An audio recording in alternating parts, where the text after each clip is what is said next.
All right, I'm loving this conversation so far. So maybe you can tell us what are the responsibilities of a first aider? Aha, thank you. A first aider.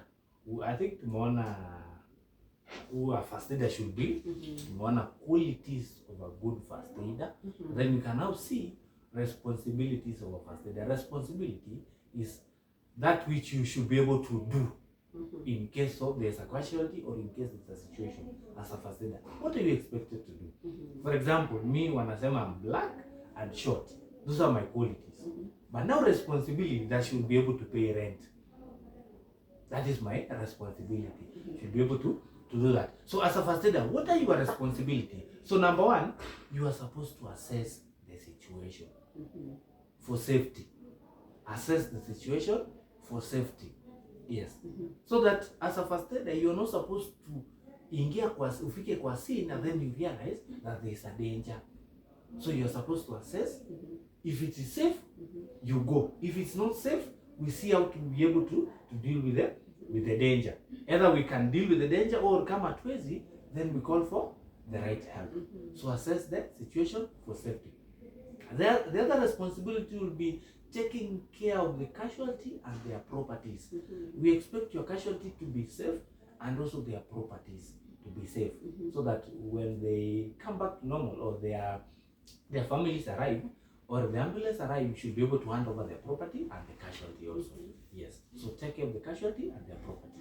As a first aider, we also expect you to be an ambassador of the safety to the society. Continue with the work of safety. Yes. Uendelee kusaidia watu pale kwa society, pale mali yako ya kazi, pale kwa nyumba, pale kwa barabara. Be an ambassador of the safety to the society. Endelea na kazi ya safety. We also expect you to share the skills as a first aider. At least if you learn a few tips, for example, kama ile ya choking, ile ya fainting, ile ya kudeal na heart attack, be able to share with a few of your friends or your colleagues or members of your family, so that in case of a situation, they'll be able to do what? They'll be able to make some effort before wakupigie or before they call an ambulance. So share the skills. So that many are reached. Remember, according to the law, the government requires that in every household there should be at least one first aider. And in a group of every 10 people, there should be at least one person who knows first aid. Yes, that's why we need to reach out to many people. Okay. Yes. All right. I think just to mention but a few. Okay. Thank you so much. And what knowledge should a first aider have? First aider. Yes. I've gone to the scene, I'm seeing maybe this is the situation. What are the knowledge that will help me to maybe assess and maybe provide the right help? Because you started by saying we can all provide help, but it's so important to provide the right help so that we don't harm the casualty more, right? So what are the knowledge that you think or that a first aider should have to be able to provide this help? As a first aider, you will need some basic knowledge on first aid so that you're able to at least do something in case of a situation or a scenario. For example, uko unajua to manage maybe a CPR. Do you know how to perform a CPR? CPR is cardiopulmonary resuscitation. Could resuscitate someone who is not breathing. At least that's simple knowledge you are supposed to have. You're also supposed to know at least how to rescue someone who is choking. Yes. Do you know how to perform the back blows? Do you know how to perform the abdominal thrust? Should we have at least have the skills on how to deal with a casualty who is choking or an infant? Many of the cases nimeletewa have been brought to is about an infant who choked, maybe mama akinyonyesha na akapass hivyo. So if they would have learned a small skills on choking, they would have made a difference. They would save the baby. So a small skills will be able to make a difference. At least know how to manage a bleeding. Do you know how to deal with the bleeding? Someone is bleeding. Do you know how to do? Maybe apply direct pressure hapo ama tufunge. Should be able to have skills like that one. Should also be able to always think of safety. Every other time think of your safety and the safety of your bystanders. It's a knowledge a first aider should be able to have, so that they'll be able to manage the situation safe and clearly. Okay. Yes. All right. Thank you so much. And still on that, like what attitudes? How should a first aider behave towards a casualty? Because I feel that is also important. Because I might be I'm the casualty, and the way you behave or the attitude you have towards me might affect me in one way or the other, right? So how should a first aider behave towards a casualty? We expect you as a first aider to have a good attitude while you're handling the casualty, and also positive. Yes, and the way we have already mentioned the qualities of a good first aid, I think many will fall there, and also the privacy of the casualty is very important. Make sure at every level the privacy and the dignity of the casualty is kept and maintained. Yes, so as a first aider, good attitude will be able to help. Good attitude, be caring, and also always be calm. Will be able to help. All right. Yes. Okay. Thank you so much. On to the next part of this. I know you mentioned about first aid box, and I see some here. So I'm just imagining or picturing this person at home and trying to come up with the first aid box. So what can be used as a first aid box? A first Oh, aid you have box. something for me? Okay. Now something. Kidogo. First aid. Yes. A very nice one. Yes, we can also have a simpler one. So first aid box, or first aid kit. Yes, so they are very important. So your question is saying, what should we have for a first aid box? Yeah. If I don't, for example, I don't have this, Yes. or I've not purchased this. That is true. At home, is there something I can maybe use as a first app I can make to your first aid box?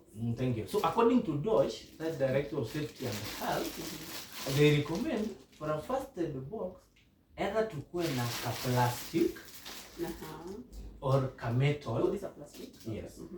Or a metal or a bag or a cardboard box that sema cardboard imetengenezwa vizuri na form of a first aid kit na it has the sign hiyo hospital sign. Hospital sign or imeandikwa first aid box. Yes, those one will be recommended. Either like a plastic or a metal or a bag or hiyo cardboard imetengenezwa vizuri then imeandikwa iko na hiyo plus sign or imeandikwa first aid box will just be okay. All right. Yes. Okay, that is well answered. And what should I keep inside that will help me, like as an equipment that will help me when performing the first aid? Some of the things that we'll be able to need, maybe we'll have a look of this one, but some of the things that we'll need in the first aid box, and by the way we are saying that you may not be able to have first aid box work with first aid box around every other time. So as a first aider, a good first aider, we expect to have a pair of scissors and a pair of gloves. When you have those ones, you'll be able to do what? To do something in case of a scene. But when you have a first aid box, some of the things that maybe you expect to ndani, you expect to have a pair of gloves pale ndani. Or your box, first aid box, first aid kit. A pair of gloves. We expect you to have a pair of scissors, maybe to expose the wound, or kutengeneza a piece of cloth kama bandage. A pair of scissors. We also expect you to maybe na bandages. We have bandages, different types of bandages. So whichever you have will be just okay. Tuko na crepe bandages, tuko na adhesive bandages, tuko na triangular bandages, which are very important. Triangular bandages we use in supporting the arm, either arm sling or elevation sling. Triangular bandages. We can also improvise a bandage. Yes, maybe mama tusaidie leso yake tutumie kama a bandage, that will be okay. Alright. So bandages. Okay. We also have dressings. In the first aid kit we should have a dressing. A dressing is a piece of cloth that covers the wound. Maybe mtu amekatwa na bleed, ile kitu ya kwanza tunaweka kwa kidonda hapo. The dressing, it should be sterile to keep away infection. Okay. So the dressing, there are different sizes. So we'll see the ones, but mostly we should have maybe adhesive dressing. We should also have what's the other one? The gauze. Yes, and the standard sterile dressing should also be included pale. What else should we have in the first aid kit? We should have a CPR mask and a face shield. Where someone is not breathing, we have to resuscitate them. We should be able to use the CPR mask to be able to resuscitate the casualty. We should have maybe a tourniquet pale in the first aid kit. We are supposed to have What else? Maybe a cold tongue, we call it metal tweezer, where maybe mtu amekatwa and then there are some pieces of glass pale ndani ndogo ndogo, you can use the tweezer to kuzipick. Yes, kuzipick. Yes. Remember kuna pieces of glass ndogo ndogo pale ndani, but then kuna a glass kubwa ama big glass that has imeprick na imekwama. That one should not be removed. Yes, but kuna two pieces pale ndani kidogo kidogo, we can pick with the metal tweezer. What else? We should have nini hii nasahau. Maybe we can have a look. Yes, we can see what is inside that. And then we'll be able to have most of the things mentioned. Very nice. Very nice, very nice.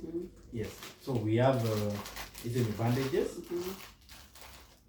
We have a pair of scissors, we have gloves, we have CPR mask, tuko na saline water for safety, tuko na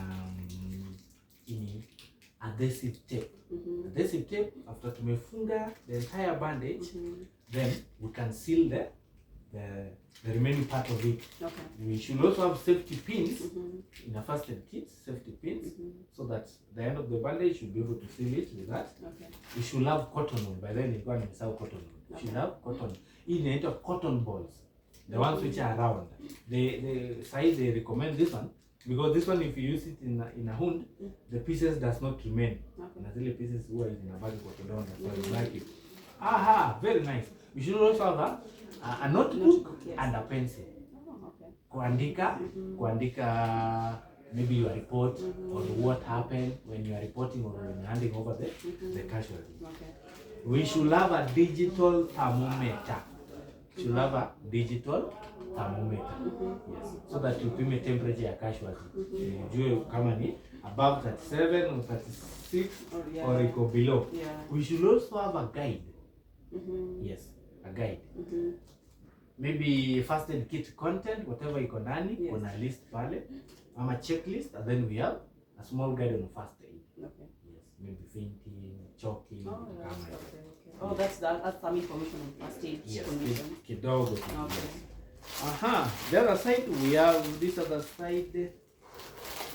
We will be having cotton ball, tuko na adhesive bandage. Adhesive bandage, elastoplast. When you wanatumia elastoplast, inaitwa adhesive bandage. We can also have iPad, so that macho ikiumia, tunaweza fanya nini? Tunaweza funika na macho, and then tufunge. iPad for safety. And then we also have very nice. We have ice pack.